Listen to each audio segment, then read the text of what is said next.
Hi, welcome to another episode of the Carolyn Glick Show. I'm recording this show on Tuesday, January 10th, and on January 9th, former Defense Minister Benny Gantz, the head of the government party or something, I can never figure out how to translate his name, but whatever, his Regal party, he said that if there's a civil war in Israel, it'll be Netanyahu's fault. Gantz's strange statement about civil war came on the heels of other statements by former Supreme Court President Aaron Barak in a spate of interviews over the weekend, where he referred to Netanyahu as Caesar, and he said that he would be willing to take a bullet to prevent the judicial reform that the Netanyahu government announced through Justice Minister Yariv Levin last week. Yair Lapid, opposition leader, former acting prime minister, as well as Gantz, labor head Merav Michaeli, and others of their coalition of opposition lawmakers announced yesterday as well that they were all going to take to the streets on Saturday night to protest against the government's policies. All of these actions where they're calling for a civil war, saying it'll be the other side's fault if there's a civil war, are all taking place with the active support of most outlets of the Israeli media, which are very far to the left.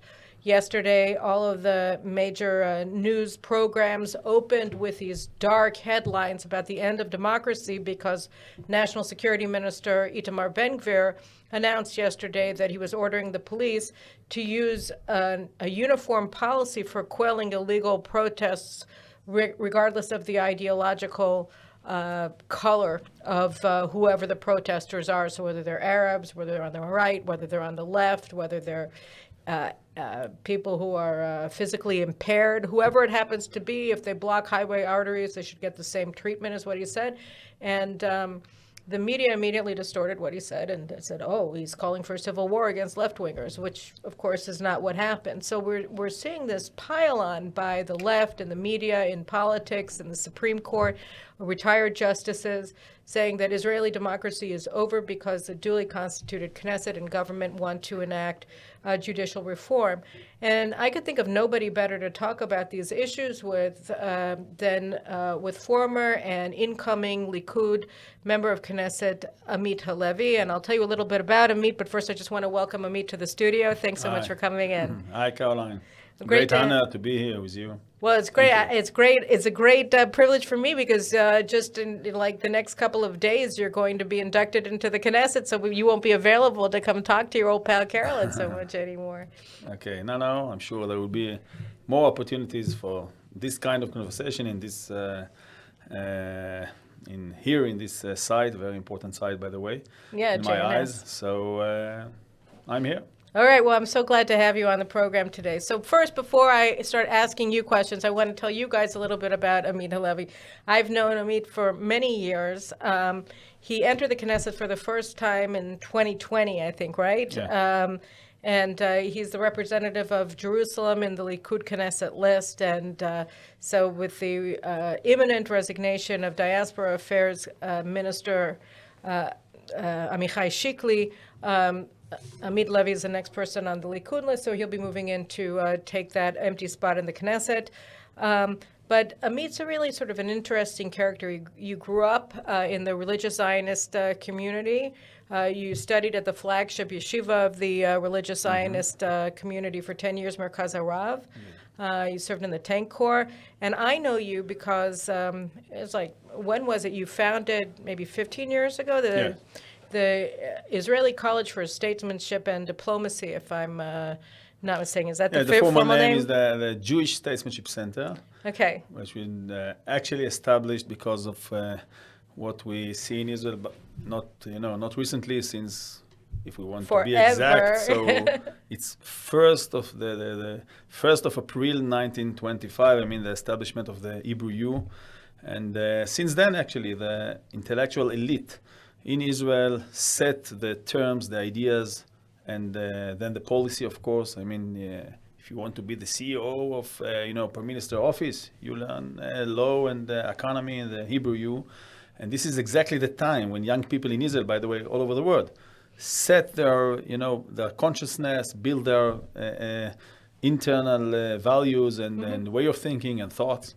And unfortunately, in Israel, there was not, for many years, there was not intellectual alternative way of thinking and different view on the main issues politically. I'm not talking about natural science. Yes, we're talking about humanities and social sciences. And social sciences. So that's what we're doing. Actually, it's a leadership. It's a school. It's a leadership school. Actually, we turn to outstanding students that aim to be in influential positions in the future, and they're coming for, there's the basis 1 year, very intensive year in the center, and then we promote them and nourish them over the years in the future in their positions. We have more than 400 wonderful alumni, as you mentioned, Amichai Shikli, that really did this step to let me in.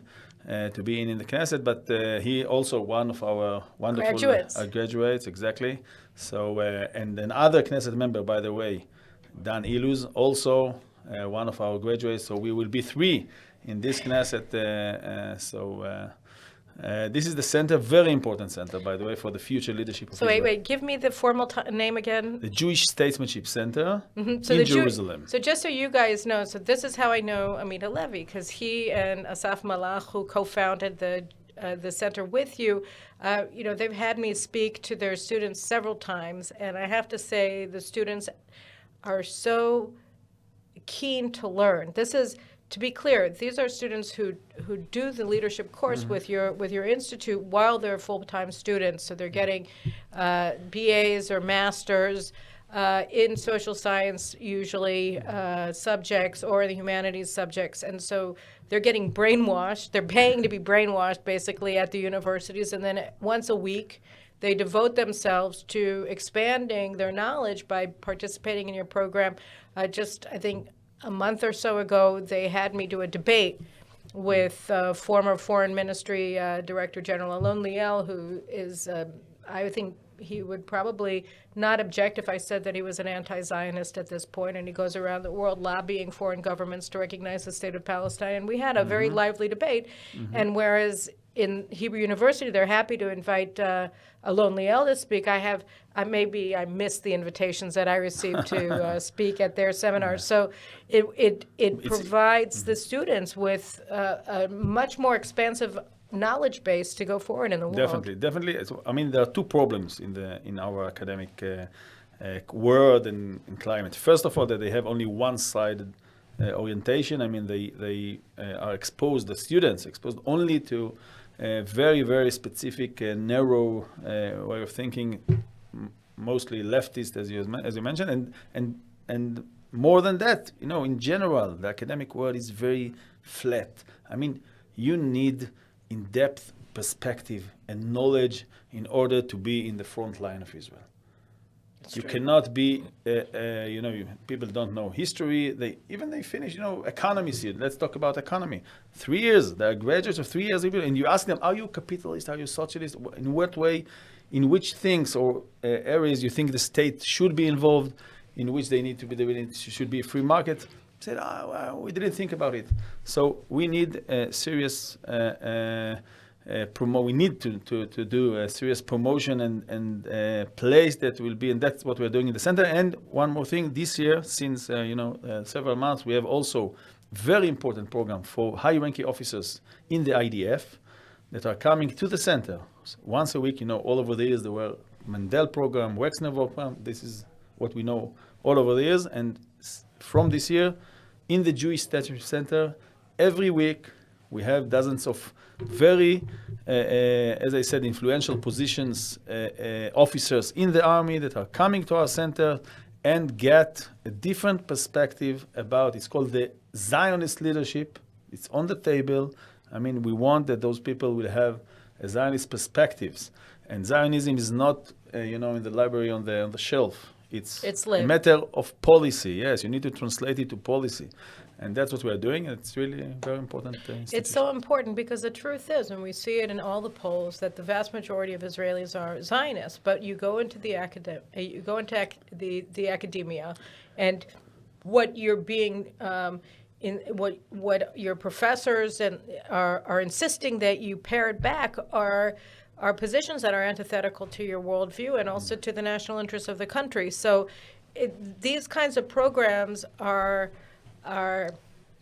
necessary, and it's shameful that they're necessary. And in just a bit, we're also going to talk about what this government and what the Knesset might be able to do to make these kinds of programs less imperative, less necessary than they are today. But I wanted to actually circle back for a second to the whole issue of judicial reform, because you've also been involved in this issue for a long time. And so do you want to just summarize a little bit what the reforms are that are on the table, and then we want to take a step back and think about them a little bit more deeply? Let's talk about the core issue here. Yes, you mentioned in the introduction that they called Netanyahu a Caesar. So, right. So who's the Caesar in Israel in the last 25 years? I mean, Aaron Barak. So we are here in democracy, as the Greeks said, demos kratos, shilton ha'am. The people should take over the country, should run the country, should rule, exactly. And what happened? We're the sovereign. The Exactly. public is the sovereign. Exactly. Voters are the sovereign in a parliamentary democracy. And now this is, 300 years in the academy, when we're talking about political science, that's what we are talking about. I mean, and in the last 25, 30 years in Israel, very bad thing happened. Actually, more and more powerful positions. I'm talking about the Supreme Court. We're talking about the judicial system in general. I mean, the Attorney General, all, the state prosecution. Exactly. So all those places actually, without any, I need to make an apologize on behalf of my English teacher. No, she was good. I loved also the basketball, but the I'm talking legislative about process. yes. All the more and more without samchut chukit, I meant. Without a legal basis, basically. Okay. Why don't you let me summarize for a second in my English? So what's happened over the past generation, and we've talked about this repeatedly in this program. We had the debate a few weeks ago between Professor Alan Dershowitz and Avi Bell on the proposed judicial reforms before they were even formally proposed. So basically the reality in Israel is that we have unelected and often self-appointed justices and government lawyers, government attorneys, the Attorney General, his deputies, and the state prosecutors, who all have this inside baseball kind of old guys network, get to promote one another and one another's kids, actually. And they have this very incestuous situation where they all are uniform ideologically. They're very far to the left, and they keep seizing more and more powers from Israel's elected leaders, from the government and from the Knesset, the power to dictate what policies are allowed to be. And this goes back to academia, really, right? That if in academia, the bounds of what you're allowed to discuss and what you're allowed to study are dictated by the left, and as a result, they reflect a very narrow perspective on reality. So then they go forward, and they, in the legal fraternity as well, they say, acceptable positions are from the left to the radical left. Definitely, but I think that if I was on the left, the basis of democracy, I mean, whether we are in the left or on the right, you want the people who will be the sovereign, as you said before. I mean, the fact that theory, the fact that the Attorney General, without any legal basis, take to himself the authority to say what's right, what's wrong. By the way, there were 3 governmental committees that sat, on this subject and made the decisions. I mean, they said it's on the table. The Attorney General, if he says something against the governmental decision, so he's not allowed. He's only... he doesn't have the power to overturn governmental decisions. Yes, he's not the decision maker. He's only make the opinion. His opinion, but not more than that. But again and again, now it's a double act. I mean, from the Supreme Court, they give what we call in Hebrew chakika shiputit. I mean, it's like they're legislating from the bench. Yes, from the bench of the court without any legal basis. Now, why it's so dangerous? Because we are losing. That's on one side. What's on the other side? The Attorney General dictating what policy can be. Yes, exactly. There is a document from January or March 2016. The Attorney General published the Attorney General document. I mean, all the rules how things should work in the government. And then he said the Attorney General can say what's wrong, what can be and what cannot be in the government, what decision can be applied and what can. Now, who give you the right to do that? The right to do it. I mean, what is the legal basis? When you lose, when a society lose it's become a jungle. I mean, when everybody can do whatever you want without legal basis, this is the end of a free society. Of a rule of law. I mean, so what we say that in democracy, always in the head of the pyramid will be the people. In the head of as Lincoln, yes, democracy for the people.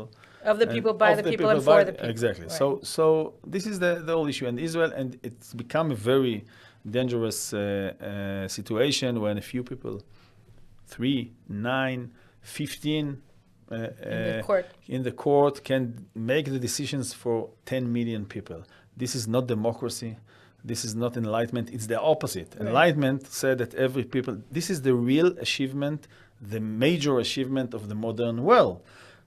Liberty. I mean, the fact that we are not obligated to, we don't have to do what the king, because of his big sword or because of his power. No, there are notes. As Yariv Levin, by the way, defined very well. He said to Aaron Barak, my reform is not on the base of the tanks, as Aaron Barak. Right. So wait. We're jumping forward because people don't know what Yariv Levin said. So last Thursday night, I think it was, Yariv Levin, the Justice Minister, he put forward, finally, much awaited, what he called stage 1 of the legal reform. And it includes some key paragraphs. The first one is we're going to change the way that Supreme Court justices are chosen. Israel has this really weird committee plan, which is that justices and district judges and magistrate court judges are all chosen by a committee.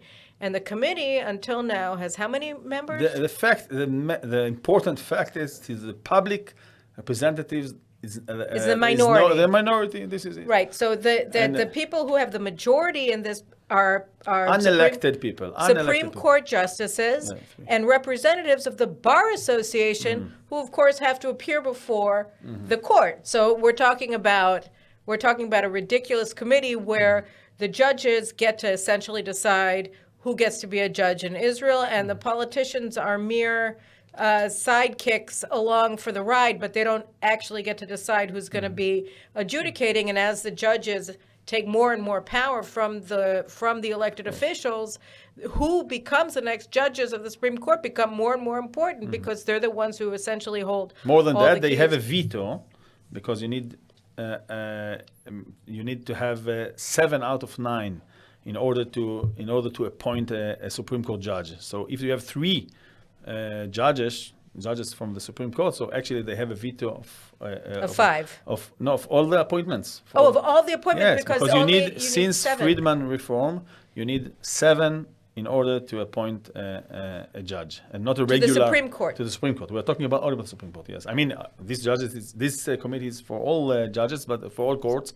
Sorry, but for the Supreme even Court, if they get the Bar Association members to vote with the government against the wishes of the judges, judges still get to still have block a veto. the Yes, they can appointment. block it, and one of the changes will be also to change this veto of the Supreme Court. And again, why in every democracy? Wait. So the point, though, of the reform is to give the elected officials on the committee the majority. Exactly. So it changes the balance of power. It takes out the Bar Association representatives, brings in representatives of the public that will be appointed by the Justice Minister. Exactly. So that changes the balance of the power, which means that elected officials. Which means that Israel comes back to be a democracy, a classical democracy. As the United States. Well, not so far. This is just one step. That wouldn't be sufficient. Right. But we need to say here, besides 3 modern states in all over the countries, all over the states, this is the status. Right. I mean, the Supreme Court judges are being elected by the public in various methods. But the bottom line, in the United States, by the way, Senate in many of confirms. the democrat, yes, but I'm talking about also about the Supreme Court in the states. I mean, Right, not, so not the the federal. So Right. they're doing it. I think In the 16, 50 states. In 16, I think it's in ballots. I mean, they go to the Oh, they to actually vote. vote. Yes, they actually vote. The citizens vote. Yes, and why is that? Because we white democracies are acting in this way because they don't want that the minority will Control the court. will take over the country. We prefer the majority. We prefer the democracy because there is a campaign now. The 9 people we drop the gingy, as we say in Israel, we drop the 10th people to the sea. Yes, the real problem in the history that one dropped the 9. That's what's happening in Israel. Well, actually, what's happening? We do have the persecution of minorities. It's just that they're the exact opposite minorities of what the Supreme Court justices say. I mean, you had in Gush Katif, you had a minority, right? All of the Israelis who lived in Gaza were an unprotected minority, and the Supreme Court joined with the tyranny of the majority of the of the Sharon government and pushed all of these people out of their homes without any care for their civil rights or for their right to due process. And when it was a very, you say majority, we had Mishal Am, we had a referendum inside referendum, of the Likud. and Arik Sharon took the paper and dropped it to the garbage, and nobody said nothing. We didn't hear the Supreme Court president then, by the way, Aaron Barak, and so. We saw them when they won. So that's the first one, is to change the composition of the Judicial Selection Committee. And then you have another one, which I think is even more urgent, not more important, which is that the legal advisors to all of the government ministries gets to be appointed by the actual minister, because what happens now is, again, they're selected by a committee of their peers, meaning that they don't owe any allegiance to the actual ministers who they're supposed to be reporting to. And so you have these crazy situations where, they're basically all under the Attorney General, who himself is under the Supreme Court, because the Supreme Court runs a committee that chooses who can be an Attorney General in Israel. So the whole situation is completely out of whack, and this amendment to the existing law will allow legal advisors to be appointed by the ministers they are ostensibly serving, and what was the other thing? Subordinate to them, that they don't get to dictate the policies of the ministry by saying what I say goes, right? Yes. I hope that the audience that look at us now understand what we are talking, because that's it's insane. It's obvious things, yes, insane, because legal advice. By the way, it's not only legal advisors. It should be all the policy positions, right? Like in Washington. Right. I mean that every elections, when the Republican or the Democrats have been elected, so 4,000, 5,000 people, go home and other people take their positions. Right. This is democracy. I mean, a minister was elected by the people, for the people, as you mentioned, to do the policy that he was elected for. He needs his people. It's classical. To enact it. It's, right. Yes, to implement the values that he presented to the public. And after 4 years, the people can say, we don't want you, and we will place you in a different view or in different people. That's okay. This is democracy. I mean, the people every year, every 4 years, every elections, we are actually, this is the system. There's turnover. You have to have turnover. Yes, right. exactly. And those reforms are, the headline of those reforms are not to destroy, as the current campaign, but to build. We want a vibrant democracy. All the campaign that people hear, human rights, it's all nonsense. Just nonsense, yes. The only problem for Aaron Barak, that he took the decisions. He took the decisions in Israel. He took over Israel over the years. He was the Caesar.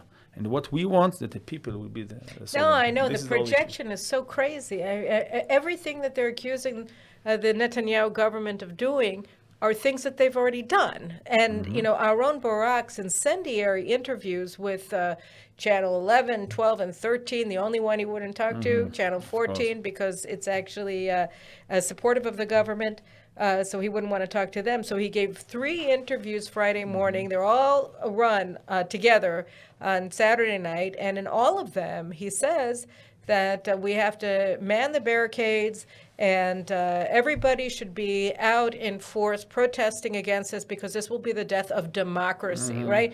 When what he did was he absconded of all of the powers of our lawfully elected representatives in the Knesset and in the government to himself, and said that any attempt to take back the powers that he stole with no legal basis means the death of democracy. And then we have this whole protean chorus of American progressive Jewish organizations and others saying that they oppose the destruction of democracy in Israel, and if these legal reforms go ahead. But wait, before we go to that, so we have the legal advisors, we have the Supreme Court selection process, what else? And we have the what we call here Piskat Gabrut, to override. An override of the Supreme Court's decision. To abrogate laws. Yes, exactly. So if the Supreme Court actually cancel the legislation of the Knesset, of the Parliament, so we can override him with this override law. It's not a new thing in Israel, by the way. There is already in our law there is this kind of thing, but again, I don't support it so much, actually, because this override law actually admit that the Supreme Court has a power. Right, because that's one of the crazy things, right? Is that the Supreme Court does not have the power under law, right, to abrogate duly promulgated laws of the Knesset. Exactly. And Aaron Barak stole this. He did it the first time when, a week after Yitzhak Rabin's assassination, when absolutely everybody in the country had his head turned in a completely different direction. By the way, we're really sorry that Rabin was killed and all, but here I'm taking the power without anybody noticing to cancel the laws of the Knesset. And he did it, by the way, in a very, economical issue, not something, in the main issues of the public constitutional So issues, having stolen this power... And by the way, he didn't implement it in the first. He just said, took the power and he said, I'm not using it here, but I have the power. And then, he built it very, very, stage by stage, step by step. And what we are doing here is just to bring it back. Israel was a democracy since 1948 to 1992. And when he started America, you mentioned the American organization, they should look on themselves. How a judicial system worked in the United States. Who appoint the attorney general in every state in the union, in the U.S. Who put the Supreme Court judges in every state and in the federal Supreme Court. So we're talking about. So you think that because this law basically that's proposed would agree after the fact to his theft. But say under certain circumstances, when we have an absolute majority of 61, that is, it can't just be, a simple majority. It has to be an absolute majority of 61 out of 120 MKs. Yes. If we can get together the 61-seat majority, so we can override the override of. We can bring back the law that you just. I think we are. We are 75 years old. Nothing happened. We had an accident.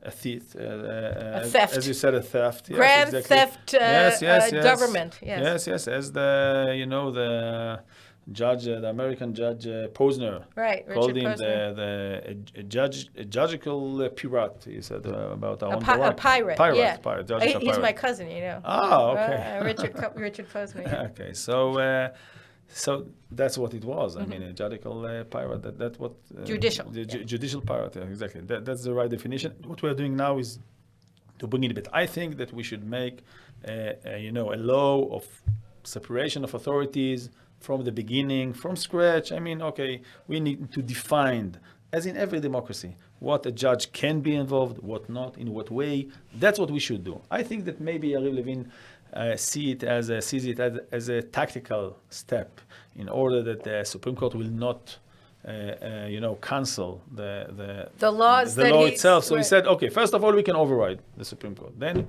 that's why I think he called it the first stage of the reform. So I hope and I suppose that there will be more.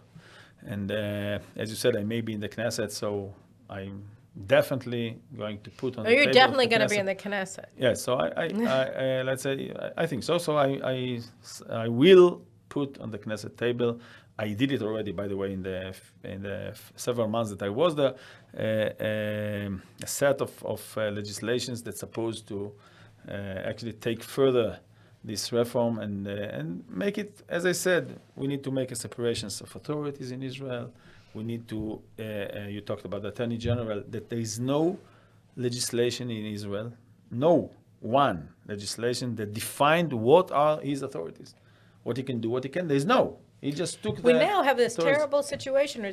I mean, all of this is crazy, like through the looking glass, Alice in Wonderland, nuts, right? Where you have an attorney general now, Gali Miara Baharav, who was appointed by Gideon Sar, the last Justice Minister, and she allowed the Bennett, Lapid, Gantz government to run roughshod over Israeli law on a whole host of issues. And she was just out to lunch. And all the good governance organizations that are quick to petition the Supreme Court with every, alleged infraction by a right-wing government, they all just took a nap for a year and a half. And they just woke deep up, nap. right? They were all in deep sleep. Rip Van Winkle, Chonia Magal. They wake up.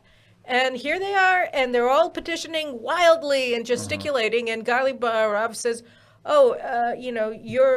this is illegal. You can't have this. You can't have your government. Aryeh Deri, the head of the Shas party, can't serve in the government.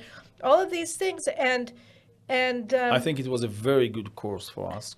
Very good course. This year and a half? Yes, very good course. First of all, we see when they want to be, there is elastic. Right. You said elastic, yeah? There is elastic way of gemishut, yes? Right. There's elastic way of thinking. It's not forbidden. The attorney general is forbidden. No, from time to time, he can say this, and they always see the legislation and the law perspective can be this way and that way. It's not the attorney general. Yep, this is absurd. For example, the fact that the attorney general, I'm talking about representative, to be the government of Israel, want to be represented by a lawyer in the court, and he said, no, you can't. You can't. Right, this was under Mandelblit, can't. right? This was under Mandelblit. So this time the Her Honor, yeah. Her Honor, yes. So she agreed that Netanyahu or Deri will have his own lawyer. But the fact that they allow themselves to say, to every murder in Israel, part of the, to have the fine right procedure, to an attorney, as we said. Yes, exactly. So we said you can have a lawyer from the public defender's office or your own, yes, whoever you want. or your own. But the public in Israel, the people of Israel, they will not have a lawyer. Why? Because I decided. I'm the attorney. Wait. Let me just back up a second. So I don't know if we've mentioned this to you. If you read it in JNS, I'm sure. But Gali Baharav, the Attorney General appointed by Sar, who has been trying to undermine this government since before it was even established, decided that she had this very original, imaginary interpretation of the statute, and where she said that Shas party leader Aryeh Deri is barred from serving as a minister in the government. Now, I'm not going to bore you with all the legal stuff. You can look it up. But there's no basis in Israeli law for her claim at all. But she said, no, according to my reading of the law, he can't serve as in the government. He's the head of the Shas party. Over 400,000 Yes, but Israelis Caroline, voted Caroline. No, but wait. So then the government said, well, we don't care. And immediately all the good governance people petitioned the court and said, how can he possibly serve? And then the Attorney General said, well, I can't represent the government in this, because I think that they're terribly wrong and they're acting unreasonably in the extreme by allowing the head of one of the coalition partner to serve as a government as a government minister. And so under the last Attorney General, Avichai Mandelblit, the response was, and you're not allowed an attorney. You can't hire somebody else to do that. So she was very nice. She said, well, I don't support this position, but I'll let somebody else present it. Yes, but and I'm saying again, never mind what's happening. Let's say that there is... But it's crazy. Yeah, it's crazy. But let's say that there is you can look on the law and you can have the orientation of Gali Bera, but she herself said that in her office there were different opinions. I mean, so it's not black and white. It's not Aseret Dibrot now. No. So I mean, there are different opinions. So why the state cannot represent the Prime Minister of Israel? There are some people that think that it's reasonable. One way, and some it's not reasonable. Which so why gets us to because this cup of coffee that you drank this this morning the specific this so that became undemocracy way of thinking, and that's one of the things that we. Oh, and then the must next change. one that we have to move to from there is reasonableness, right? Yes. So Yariv Levin's, I guess we're up to 4. His fourth reform is to cancel the reasonableness cause that the Supreme Court can use in order and to the cancel. Attorney General, right? Yes. And also to cancel not only. So wait, what's a reasonableness clause? Let's discuss that a little bit. What does that mean, reasonable, right? Okay. My younger son think it's reasonable for him to be on his cell phone playing games for 20 hours a day, right? And from his perspective, that's entirely reasonable. And I have a different perspective, right? Now, since I'm his mother, I get to tell him that I don't care about what he considers reasonable. I'm taking away his phone. But, this is a concept in Israeli law, right? So explain a little bit. Again, so we are talking about, there is in Israel, when in democratic states, when the Supreme Court want to cancel a decision of one of the authorities in Israel, I'm not talking about legislation in the Knesset, I'm talking about, Policies. Policies decisions, yes, exactly. So if the procedure has been done without authority, or has been You mean legal authority? Yes, without legal authority. Or it's been done in a way that, it's in contrast with a specific laws. So this is exactly the job, the role of the judge to see the case, to see the law, and to see if it's not coming together, it's something wrong. But to put the reasonableness as the it's something very It's a cause. They said, just to get this clear, so reasonableness is a justification that the lawyers in the Supreme Court and in the Attorney General's office have adopted as a means to strike down lawful government policies. So they say, from our perspective, or decisions, from our perspective, it's unreasonable. And if it's unreasonable, then it doesn't stand. And we're going to cancel this government policy, not based on any legal problem with that policy, but because we say that it is unreasonable. And the absurd comes that when you see that, let's take, for example, the law, it's not a law, it's like a takana. It's an amendment. Yes, an amendment. So that our defense, Minister of Defense, said that murder's house will be destroyed. Yes. Right. By the way, it's not a punish. This is takana. It's more like it's a statute under administrative law, so that it's not a legislation of the Knesset. It's administrative law in Israel, Exactly. which is what we use in Judea and Samaria for incidents. Yes, and all of the offices and let's talk about this takana of destroying houses of murders. It's not a punish. Punish it's in the law. It's act of It's the a counterterrorism government in order measure. to prevent the next murder. We're not punishing those his Regulation kids. is the word. It's a regulation. Regulation. That's the word. Okay. Yeah. Okay. So no, it's a regulation. So this regulation is in order to prevent the next murder, and so you see that in the same Supreme Court, by the way, many times that this kind of regulation is come, so they approve it. They said, okay, because the murderers' families are applied to the Supreme Court. Say we are 8, we have no father. You're talking about the destruction of terrorists' homes. So Yes. it's a punitive measure that is part of an overall counterterrorism doctrine, which is what you want to remove the impetus for committing acts of terrorism by showing that not only will the terrorist suffer, but his family will as well. So you destroy the house. This is the payment. This Right. is the and then and by the way, in the committee, in the Knesset committee of the foreign affairs and security more than one time. We had the reports that there is a great impact. Right. It's very. We keep using it because it works. It works exactly. Right. And if we come back to the reasonableness cause, so in the same Supreme Court, you can see that 3 or 4 judges are sitting in this type of cases, and they said, "Okay, let this try." And not a long time ago, the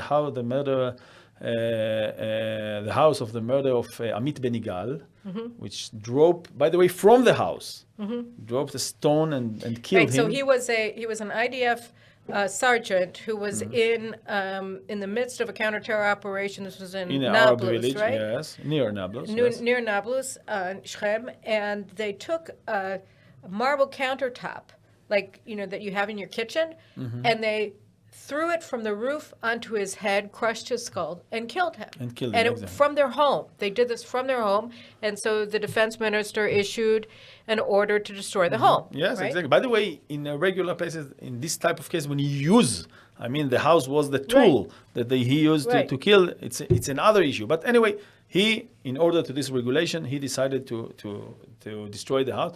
And he, of course, the organization, the human rights organization that petitioned the court. Yeah, petitioned the court. And the court, 2 judges, Many Mazuz, and I think Kara, the other one, decided that it's not reasonable to destroy the house. So you can see, and the third one, I don't know, remember it was Vilna or some of the third judges decided, it's reasonable. So what's reasonable? What's reasonable? They can't even decide among themselves. And of course they can decide it because, it's completely arbitrary. It's completely arbitrary, exactly. So this type of way to take decisions, the bottom line is that they're doing what they want and not what the public, the freedom of the public. Mazuz and Kabub, who was? Kabub. No, I think it was, what's his name? Kara. Anyway, these 2 justices are known for being radical leftists, and and amazingly, right, they make their judicial decisions on the basis of their exactly. worldview. And the problem is they're not making on the basis of their leftist opinion. The problem is they're making on the basis of their opinion, whatever they are. Right, who cares? They needed to do it according to the law. Right. And the law said... So the 4th or 5th reform that we're talking about is that the abolition of reasonableness as a justification for ruling. Yes, for right? ruling. Yes, so whether you're the Attorney General or the court, or just for the court? No, that's for the court.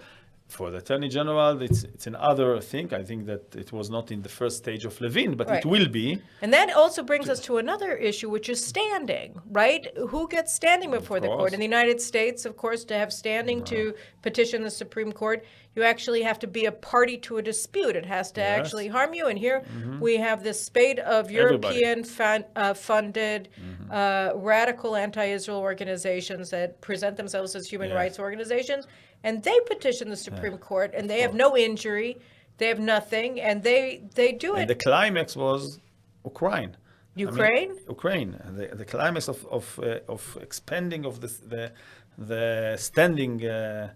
The government of Ukraine. The government of Ukraine was a petition applied to the Supreme Court regarding to Ayelet Shaked decision that limited the number of Ukrainians the who people could that coming as a tourist but are not actually tourists.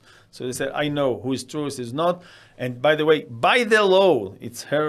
It's her right. It's her right. But let's leave the content now. They gave the lawyer standard. It's right in his petition. They said, I am the representative of Ukraine. What's going on? The Ukraine. So the Ukrainian government petitioned the Supreme Court against the immigration policy set by the Minister of the Interior, which makes the Bagatz, which makes the Supreme Court. he's the international. Yeah, right. It's The Hague. It's The Hague. Okay, so.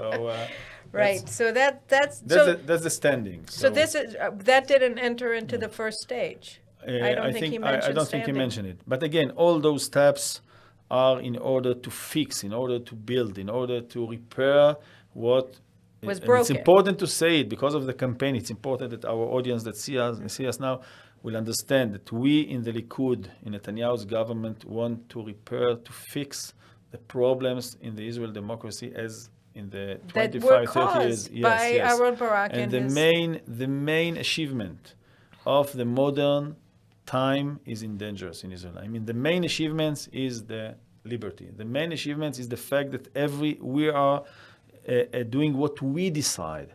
Yes, what the factor, the real factor that set the rules and set the policy are the votes in the ballots, and not the sword or the power of the king. No, this is that's what's changed. Don't lose this achievement.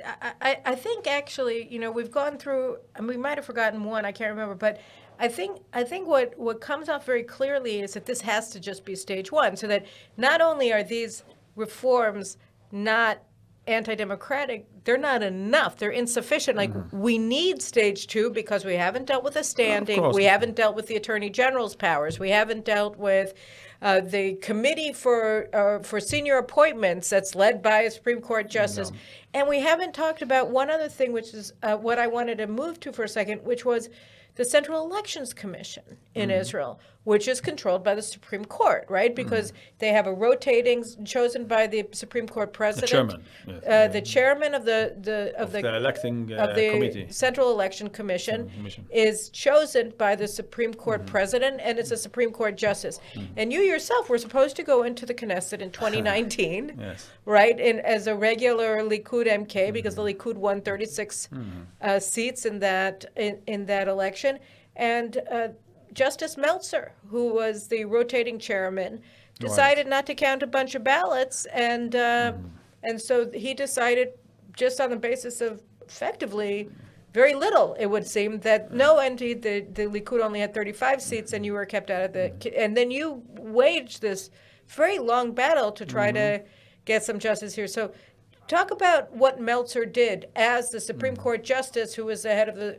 It's supposed to be just an administrative position, but it really isn't. Yes. Right? First of all, the position itself is administrative. It's not when they appoint him. They're not appointing him as a judge. They're appointing him as an administrative. Which raises the question: then why a judge? Yes, no, exactly. So there is a judicial type of decision, but it's definitely not supposed to be a judge, not as it is today anyway. Meltzer had a small problem. He didn't know how to count Likud votes. Oh. Notes, the that's notes. it. The ballots. The ballots of the So that's what his problem. I mean, he used all the tricks of judicial trick. I mean, in the commit, and he allowed them to open specific ballots and not another ballots that I said here that you have votes of the Likud. Please open these ballots. Let's count and recount it or something. I said no. This one no. This one yes. This type of it. And then I went to the judge in Jerusalem. But the problem, this is the district judge. District judge, exactly, and it's very problematic for who is subordinate to the Supreme Court. Exactly, that's the problem. So they need to go against decisions of the Supreme Court judge. It's another reason that there shouldn't be a judge in the head of the Central Election Commission. Exactly, this is a big lacuna a big problem in the current law, and this is one of the legislations that I intend to change. And it's all the same issue. As you see it, we have a problem in Israel that few people take the decisions instead of the public, instead of the people, instead of people who are qualified to make them. Exactly. So that's why we are here. I think we need to see it very natural. We have in Israel, as I said before, we are 75 years old, Israel. It's okay. I mean, we are young in terms of not that young. No, not in parallel to the other states. I mean, but we're young enough. We're old enough to know better. Yeah. Yeah. But it happens. Yeah. Well, it happens for states that many years we have. We dealt with many security problems. We still do. So I mean, we have many other problems, and we didn't take. If we were made this interview 15 years ago, and we were talking about judicial activism. Said, what are you talking about? I mean, people. I don't know. I've been writing about it for 20 years. 20 years, okay. But okay. But still, I was alone. You were, exceptional. But in general, let's say today, many people, when Aaron Barak in his interview said, you're doing the end of democracy, and they said, hey, come on, don't teach us about democracy. I mean, there are enough the knowledge and the public discourse has the alternative view that we don't need. I think that if you look at the last elections, the main thing that they were about more than anything else was judicial reform. So, I mean, when I'm not joking, I have been writing about this issue for over 20 years. And the thing is that when I was writing about it in the Hebrew media, there was nobody else writing about it, to the best of my knowledge. And today is more. And today I don't have to write about it anymore because so many people are writing about it and so many people are talking about it. And obviously, Netanyahu's criminal trial, which again just got another nail in its coffin yesterday by what an incredible miscarriage of justice that has been, and prosecutorial malfeasance, criminal malfeasance, I would argue. On the part of Liad Ben-Ari and her colleagues. So when you look at that, it became so glaringly obvious. It's like it wasn't that somebody stumbled over a dead body by the side of the road. The dead body is sitting there right in the middle of the table, and everybody's been trying to ignore it for a long time, but at a certain point it just starts smelling, and that's really what it was like. A smelly cadaver was Netanyahu's trial. Exactly, but what you have just said, I mean, the fact that Caroline Glick 20 years ago wrote about it, and she was one or two voices that put it on the table, and today you said you don't need to write about it. This is the change. I mean, the change in the public opinion. This is the base, by the way, in every democracy. This is the base of policy change. I mean, now we have the authority, we have the backing of the public to do these reforms, and all the crime.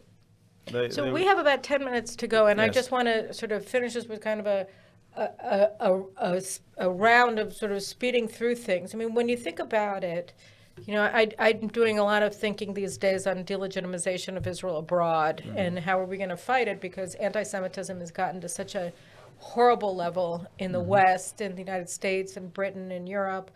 I mean, I just read this thing yesterday that some guy drove his car. He was drunk. Everybody's drunk these days. Everybody who does an anti-Semitic crime in the United States, their defense is that they were drunk at the time. So this guy drove his car into a synagogue. I think it was a Chabad synagogue in Los Angeles. But he was drunk, so it was a mistake. But and you have everybody coming to their defense and making excuses. He was drunk. He didn't mean to. I mean, he could just have easily have driven it into a dog park. Like, he had no idea what he was doing. Not true. Everybody's by accident committing these atrocities. Or on Friday night in Brooklyn and Crown Heights, this car accidentally accelerated when he drove into a Jewish guy crossing the street, a Chabadnik, and he critically wounded him. And so you look at that, and then you look at the delegitimization. But in a way, it really does start here. I wouldn't say it starts here. There's an enormous amount of anti-Semitism abroad, from the left, from the right, from Islamic sources, from black sources, from whomever. But there's like a meeting point, because when you see the Israeli media and leftist political leaders and activists demonizing this government and saying it's fascist and fanatical, and they're working with one another, or like you have this cross-germination of demonization, and then you coming into the Knesset, you're looking at the situation where you have a propaganda war at home, propaganda war abroad. They meet, and together they propose to paralyze this Knesset and this government. How should this government look at this? Where do you even start? It seems like it's just coming at us from 360 degrees, We need to do two activities, negative and positive. Negative, of course, all those powers, by the way, many of them on behalf of the states. I mean, it's state money from European Union and from European countries. So, that several kinds funding the delegitimization. Fighting the delegitimization organizations, and a state should not take it as something that we need to accept it. We don't have to accept it. I mean, you can fight a country in by tanks and by soft organizations that. So if you fund them, not only it should be on the table and to be published as in the current Israeli law. We can make many And that's also new. That's from 2017 Yeah, or right, something. right. And we need to make a lot of limits and to make it very clear to different countries that we are not accepting their involvement in our internal issues, not by physical instruments and not by organizations and propaganda. And that's one thing. But besides the limitations that we need to do, On foreign subversion. to those we need to make also a positive act, and this is I see all those delegitimation projects as a challenge for Israel to put her real vision and real characters to the whole nations. I mean, we are civilizations. The Israel state present the Hebrew civilizations, and we have what to say. Right. I mean, Israel is a very unique state in way of, the relations between power and morality, between tradition and modernity. And in all those issues, Israel is a real light to the nations. And I'm saying it because, when I was in the different places in the world, India, China, Western states, looking on Israel, how it became in 75 years such a flourish and prosperous country, and we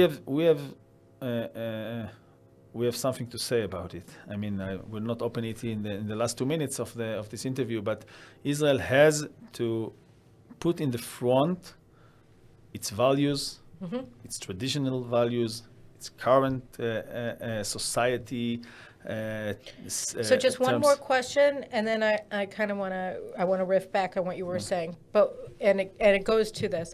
You're an interesting figure, I think, in Israeli political life because you're in the Likud, you're a member of Likud Central Committee. You run for the Knesset a number of times. You got in 20. You're going to be getting in later this week, probably, or maximum next week, for a full term, and yet your whole maturation process was in the halls of religious Zionism. You spent 10 years at Merkaz Arav, which is the flagship yeshiva for religious Zionism under the doctrines, the religious teachings of the Rav Kook. So how is it, why aren't you with Smotrich, who I think also studied at Merkaz Arav, and he's the head of the religious Zionism party. How do you see what makes you who you are? What is it? We talked about reforms here. So there was the great reform of the Jewish people was when we moved from communities to a nation. So it's about time also in the Israeli population, the Israeli society, to make this move. I mean, I'm an Israeli. I'm a Jew. I'm an Israeli. So I don't consider myself, I'm not defining myself as to belong to a specific community. I'm here.